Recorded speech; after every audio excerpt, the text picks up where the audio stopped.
Hai, welcome back to my channel. Balik lagi sama Maya di sini.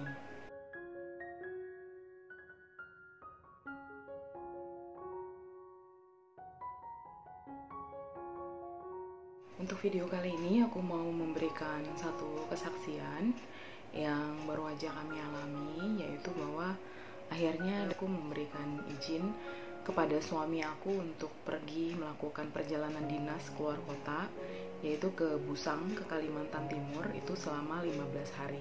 Jadi wacana suami aku keluar kota itu sebetulnya udah dapat infonya sebulan dari sebelum keberangkatan. Jadi ketika orang-orang gereja aku beserta dengan ibu pendeta datang berkunjung ke rumah, itu aku udah minta tolong didoakan bisa dibatalkan untuk keberangkatannya itu. Tapi pada saat itu pendeta aku berdoanya adalah kalau memang ini adalah kehendak Tuhan, maka suami aku tetap berangkat, tetapi kita minta perlindungan Tuhan. Dan kalau memang Tuhan tidak berkehendak bahwa suami aku untuk berangkat, maka keberangkatannya pun akan dibatalkan. Karena jarak rentang waktunya itu kan sekitar sebulanan ya, jadi aku masih yang enggak, dia nggak akan berangkat. Aku udah menolak dari dalam hati aku nggak mau dia berangkat sama sekali.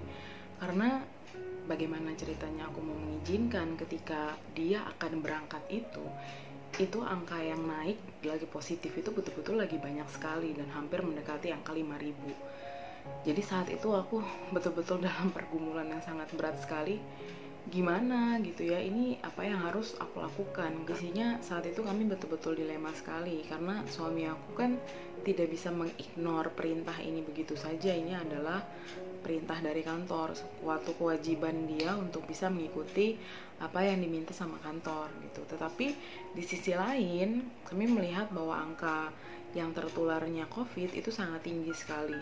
Jadi betul-betul kita punya satu ketakutan tersendiri. Suami aku itu pergi ke Busang, yaitu di Kalimantan Timur. Kalau dari Jakarta itu dia naik pesawat dulu pertama ke Balikpapan, kemudian abis itu dia naik pesawat lagi ke Samarinda karena nggak ada flight yang direct. Nah dari Samarinda itu dia masih harus melakukan perjalanan darat lagi sekitar 11 jam menuju ke tempat yang harus dia tuju. Jadi membayangkan dia 2 kali harus naik pesawat, kemudian dia akan duduk di dalam mobil selama sekian jam, itu aja udah membuat aku khawatir sekali. Kalau sampai dia kenapa-napa terus kami bagaimana gitu ya. Karena kalau sampai dia positif itu rasanya tuh berat sekali buat kami gitu. Karena aku dengan anakku itu berdua di rumah, sementara suami aku pergi. Kalau sampai kemudian dia harus misalkan diisolasi gitu dan membutuhkan waktu yang lebih lama, itu rasanya aku nggak bisa ngebayangin. Yang ada di pikiran aku adalah kami saja sangat menjaga sekali protokol kesehatan gitu ya. Kami nggak pernah ke rumah, pergi ke pasar itu hanya seminggu atau 2 minggu sekali kami melakukan itu kan. Dan setelah itu kami nggak pernah pergi kemana-mana. Kalaupun karena aku berjualan online dan aku harus mengirimkan barang, itu kami tuh pergi dan hanya ngedrop barang aja dan tidak menggunakan uang cash.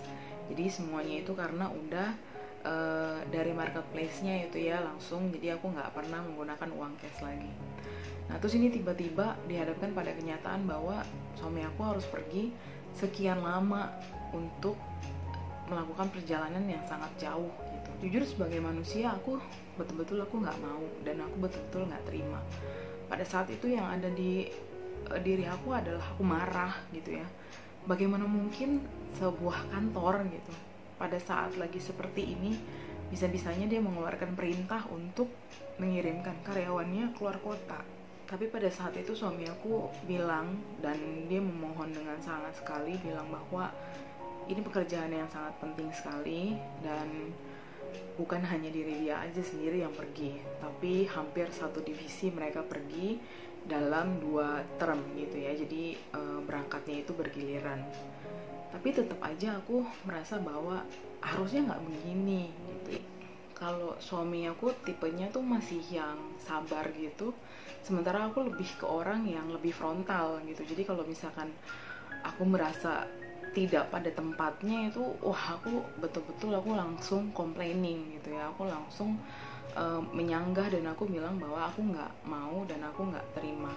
tapi berbeda sekali dengan suami aku gitu. Tapi memang mungkin seperti itulah ya perbedaan antara perempuan dengan laki-laki, karena suami aku masih memikirkan kalau sampai dia menolak nanti dampak untuk karirnya dia bagaimana, dampak untuk pekerjaannya dia itu bagaimana.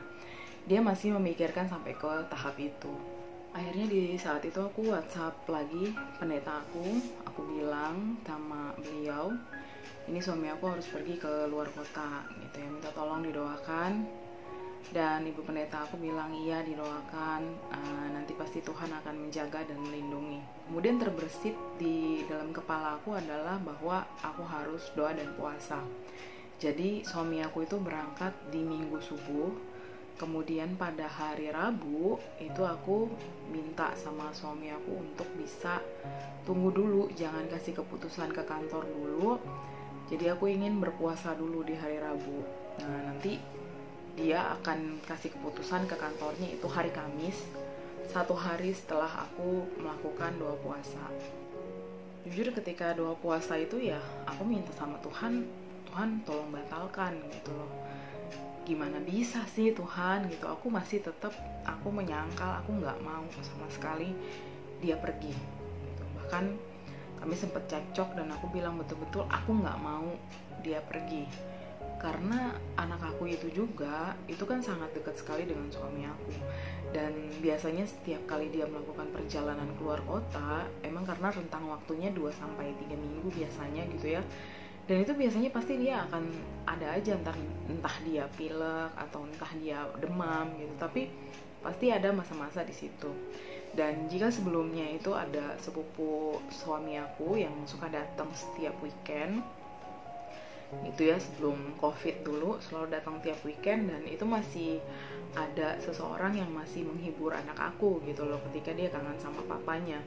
Tetapi ketika lagi COVID kayak begini, aku juga gak mungkin suruh dia datang, karena selepas aku doa puasa, ketika aku sudah mulai berbuka di malam harinya itu, aku ada satu perasaan di dalam hati aku yang bilang bahwa kayaknya ini apapun yang terjadi, ini suami aku akan pergi gitu ya. Walaupun aku udah bilang mati-matian dengan segala daya upaya aku sebagai seorang manusia, itu aku benar-benar fighting banget bahwa kamu gak boleh pergi.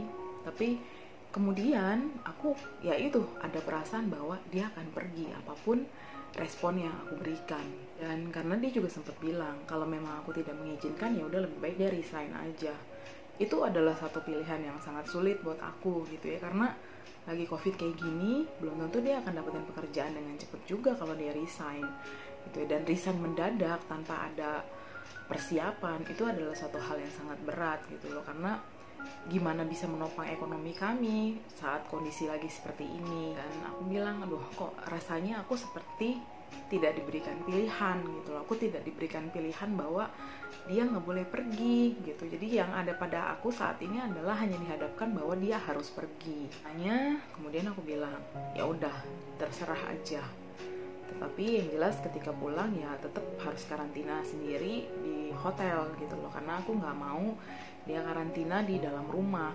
Lalu pokoknya ya ketika sebelum sampai dia harus berangkat itu, dan dia sudah memutuskan bahwa dia akan jalan gitu ya, dia jalan di hari Minggu, hari Kamis udah dia ngasih kabar ke kantornya kalau dia akan ikut gitu ya dalam trip kali ini. Ya aku memohon dengan sangat sama Tuhan, jikalau memang dia harus pergi untuk melakukan perjalanan ini, tuh aku yakin dan percaya bahwa Tuhan pasti akan jaga dan lindungi dia. Nah, ketika aku melakukan doa puasa itu ada beberapa ayat yang menguatkan aku banget. Jadi di sini aku udah catat ada 4 ayat dan akan aku bacakan. Yang pertama itu dari Ayub 5 ayat 8. Jadi di situ disebutkan, tetapi tentu aku akan mencari Allah, dan kepada Allah aku akan mengadukan perkaraku.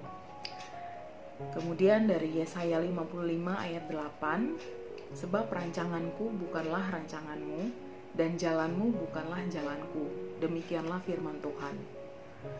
Lalu dari Mazmur 37 ayat 5, serahkanlah hidupmu pada Tuhan, dan percayalah kepadanya, maka ia akan bertindak. Lalu yang terakhir itu ada dari 1 Petrus 5 ayat 7, serahkanlah segala kekhawatiranmu kepadanya, sebab Ia yang memelihara kamu. Jadi ketika di doa puasa itu aku merasa bahwa Tuhan berbicara kepada aku, biarkanlah ini suamimu pergi gitu loh. Karena aku merasa bahwa Tuhan ingin menunjukkan sesuatu sama aku, bahwa Tuhan mau aku melihat bagaimana tangan Tuhan bekerja gitu ya. Walau di tengah COVID, di tengah pandemi yang saat ini pun gak ada vaksinnya. Jadi bagiku Tuhan berbicara bahwa rancangan Tuhan itu adalah rancangan damai sejahtera dan bukan rancangan kecelakaan. Jadi itulah yang aku rasakan, bahwa aku rasa Tuhan ingin aku mempercayai Dia lebih lagi, ingin aku menyerahkan hidup aku dan hidup suami aku lebih lagi kepada Tuhan. Dan di endingnya nanti aku akan melihat gitu loh, ketika aku berserah, dan disitulah Tuhan bertindak dan akan melakukan yang terbaik bagi kami. Karena di dalam doa itu aku sebut bahwa Tuhan, jikalau memang Tuhan berkehendak agar suami aku tidak berangkat, maka itu semua akan terjadi. Tetapi jika memang Tuhan berkehendak untuk dia tetap pergi, maka aku yakin dan percaya pasti Tuhan jaga dan lindungi dia, baik di dalam perjalanannya maupun ketika dia sedang ada di lapangan gitu ya. Karena mereka itu pergi ke sana, pergi ke suatu tempat itu tidak stay untuk sekian waktu yang cukup lama. Jadi jeda waktu hanya sekitar 2 hari, kemudian mereka akan berpindah dari tempat yang satu, pindah lagi ke tempat yang lain, dan ritmenya itu seperti itu terus sampai 2 minggu gitu ya. Jadi di kepala aku adalah, kok terlalu risky ya, terlalu beresiko sekali. Karena dia akan bertemu dengan sekian banyak orang, tempatnya akan baru, dan itu berganti terus tempatnya. Yang namanya sterilisasi dari satu tempat itu kan standarnya tidak bisa disamakan sama baiknya. Tetapi setelah akhirnya aku melepaskan suami aku untuk pergi dan melakukan perjalanan, dalam masa-masa perjalanannya dia itu, walaupun dia tidak bisa dihubungi ya karena susah sinyal, jadi komunikasi kami itu benar-benar terbatas sekali, benar-benar hampir lost kontak ya, dikatakan seperti itu, karena belum tentu dalam satu hari itu ada kabar dari dia. Nah, tapi ketika itu aku sudah merasa aku lebih tenang gitu, karena aku udah serahin semuanya sama Tuhan gitu loh, bahwa Tuhan, segala sesuatu yang terjadi itu adalah sesuai dengan kehendak-Mu, bukan dengan kehendakku, karena aku sudah meminta sama Tuhan gitu loh sebelumnya.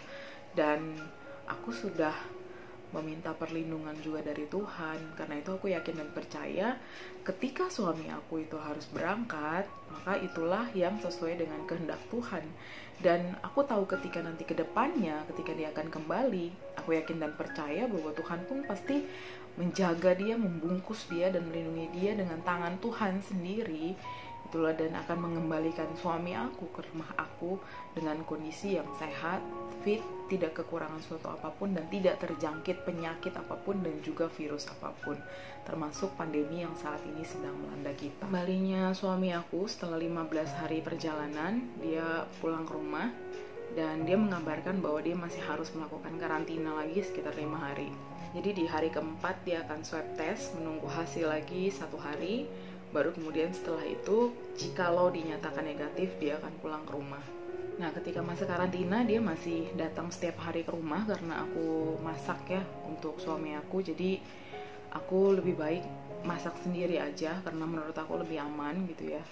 Jadi dia datang setiap hari ke rumah, dan di setiap hari itu juga aku mengecek kondisinya dia, apa yang dia rasakan, apakah dia merasa bahwa tubuhnya lemas atau gimana. Dia bilang enggak, puji Tuhan baik-baik saja, dan dia sudah melakukan swab test, kemudian hasilnya juga sudah keluar, dan puji Tuhan aku bersyukur sekali bahwa apa yang aku yakini dan aku imani itu betul-betul terjadi, bahwa Tuhan menjaga dan melindungi suami aku. Dan aku bersyukur sekali pada saat itu aku memilih untuk mempercayai Tuhan gitu ya. Jadi aku benar-benar mengucapkan banyak terima kasih sekali sama Tuhan, karena Tuhan mengenapi janjinya gitu, bahwa ketika kita berharap dan berserah, disitulah Tuhan akan melakukan rancangan Tuhan yang baik, rancangan yang mendatangkan damai sejahtera dan bukan rancangan kecelakaan. Apalagi ini suami aku pergi untuk melakukan suatu tugas gitu ya, bukan pergi untuk suatu hal yang di luar kewajiban dia. Jadi untuk suatu hal yang baik, kami yakin dan percaya juga endingnya nanti juga pastinya akan baik jika kita melakukan itu semuanya bersama-sama dengan Tuhan. Jadi di dalam hidup bagi aku pribadi, bahwa segala sesuatu itu memang harus kita serahkan semuanya pada Tuhan. Aku memang punya banyak sekali ketakutan, tetapi pada endingnya di situ aku bersyukur bahwa Tuhan memberikan yang terbaik dan Tuhan masih menunjukkan sama aku, dan Tuhan berbicara pada aku bahwa aku memang tidak pernah bisa mengandalkan manusia dan hanya bisa mengandalkan Tuhan. Jadi karena itu aku rasa banget ya bahwa Tuhan itu pengen bahwa nih loh, aku selalu ada untukmu Maya gitu loh. Walaupun misalkan aku tidak punya teman yang bisa stand up for me gitu ya di saat pada aku susah, dan aku juga tidak punya orang tua yang bisa aku andalkan karena keduanya juga sudah tidak ada gitu loh. Tetapi aku tahu gitu ya bahwa Tuhan bilang bahwa di saat tidak ada satu orang pun yang ada untukmu, aku selalu ada untukmu. Disitulah yang menjadi poin dan memberikan kekuatan dan ketenangan pada aku. Dan akhirnya aku memilih untuk mengizinkan suami aku pergi. Demikian kesaksian aku. Mohon maaf jikalau terlalu emosional gitu ya, tetapi itulah yang aku rasakan. Dan aku ingin supaya kesaksian ini menjadi satu kesaksian hidup dan kesaksian nyata bahwa untuk hal sekecil dan sebesar apapun, itu semua bisa kita bawa ke dalam tangan Tuhan, dan kita akan melihat campur tangan Tuhan di dalam hidup kita secara langsung gitu ya, tidak melalui perantara, tetapi secara langsung, seperti kita adalah anak meminta kepada bapaknya, dan dia akan memberikan semua yang terbaik bagi kita, yang merupakan kehendaknya bukan kehendak kita, yang merupakan jalannya bukan jalan kita. Jadi seperti itu kesaksian aku. Kiranya kesaksian ini bisa memberkati kalian semua, bisa memberikan suatu kekuatan buat kalian semua. Tetap kuat di dalam Tuhan, tetap doakan kondisi saat ini. Semoga pandemi ini cepat berlalu dan Tuhan berikan kekuatan bagi semua orang yang saat ini sedang terkena virus ini. Kiranya Tuhan jamah dan sembuhkan mereka. Kiranya Tuhan juga memberkati pelayanan para dokter dan juga para suster. Tuhan memberkati mereka, memberkati kesehatan mereka, memberkati keluarga mereka. Dan kita akan lihat tidak hanya di Indonesia tetapi seluruh dunia akan pulih berdasarkan semua doa yang kita panjatkan pada Tuhan, karena Tuhan memang hanya sejauh doa. Thank you for watching. See you in my next video. God bless you all. Bye.